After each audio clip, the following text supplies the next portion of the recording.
So today's topic is nuclear pore. So nuclear pore, we have to be see that these are our cell. Okay. In that there is a cell. Inside that there is a nucleus, and here it is a cytoplasm. So basically, some material are transported from nucleus to cytoplasm, या cytoplasm to nucleus. So they are with the help of nuclear pore. अब where these nuclear pore are situated, we have to be see that. तो if we see that there is a nuclear membrane क्या करता है, separate करता है content nucleus in the cytoplasm को. But certain material we have to be allow from cytoplasm to nucleus और nucleus to cytoplasm. So which molecules we have to be transport. There of nucleus में RNA का formation होता है और उस RNA को हमें ट्रांसपोर्ट करना है साइटोप्लाज्म में. व्हाई?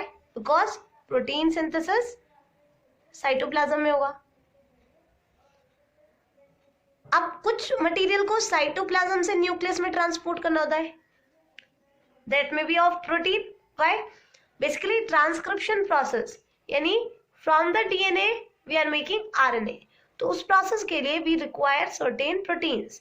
तो from that we are transporting protein from cytoplasm to nucleus.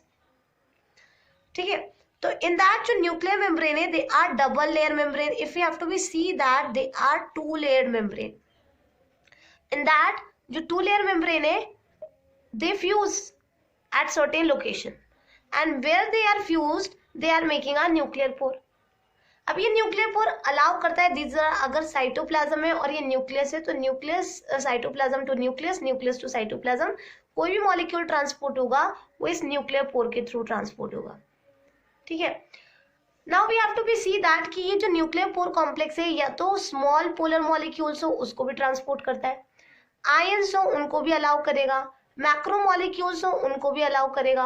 तो बेसिकली ये जो हमारा स्मॉल पोर है न्यूक्लियर पोर, ये लार्जर साइज का होगा.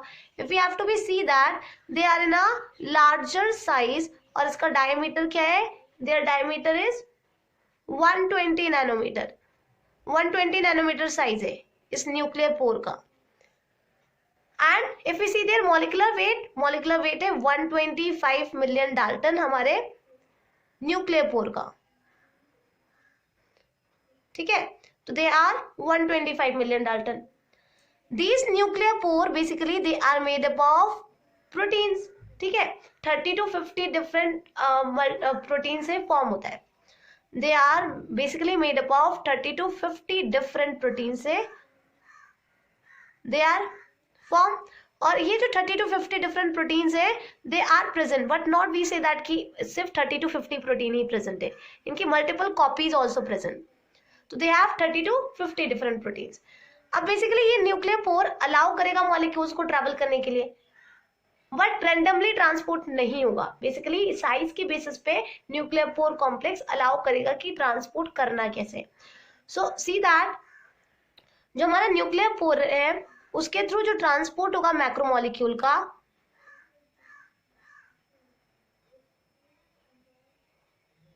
वो अकॉर्डिंग टू साइज होगा, साइज की बेसिस पे. ठीक है. तो दोज वन जिनका साइज लेसर देन और अप्रोक्सीमेटली 40 किलो डाल्टन हो, वो पैसिवली फ्रीली ट्रांसपोर्ट करेंगे. बेसिकली दोज जिनका size less than approximately 40 kilo Dalton हो, वो फ्रीली मूव करेंगे इन आइदर डायरेक्शन. ठीक है. और एक्वस चैनल के थ्रू मूव करेंगे. फ्रीली ट्रांसपोर्ट होगा उनका आइदर डायरेक्शन में.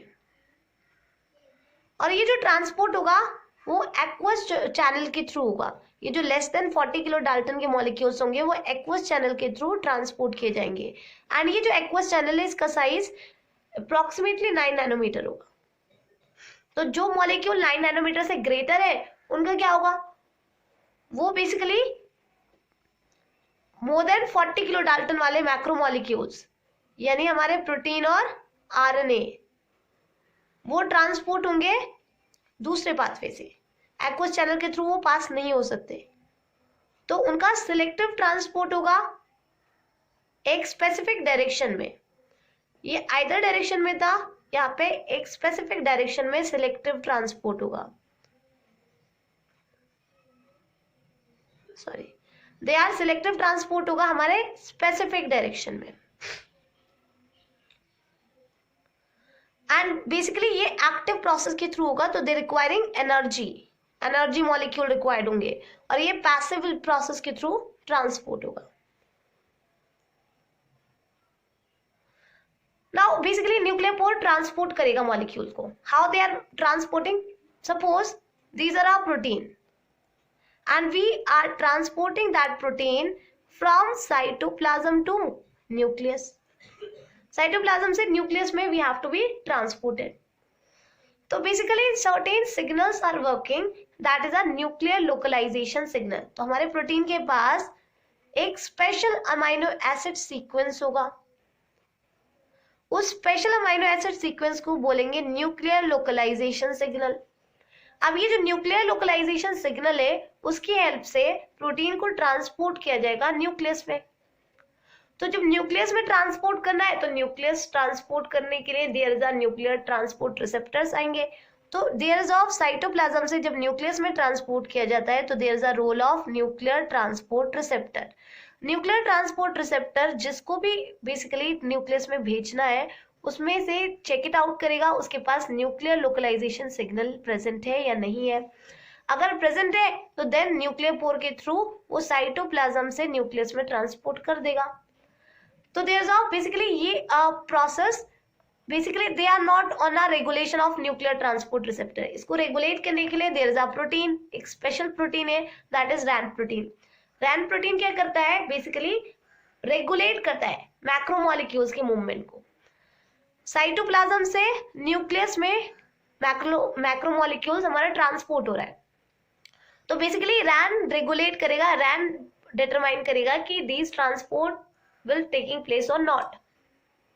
तो this Ran will regulating the movement of macromolecules. कैसे रेगुलेट करेगा? जीटीपी हाइड्रोलिसिस की हेल्प से।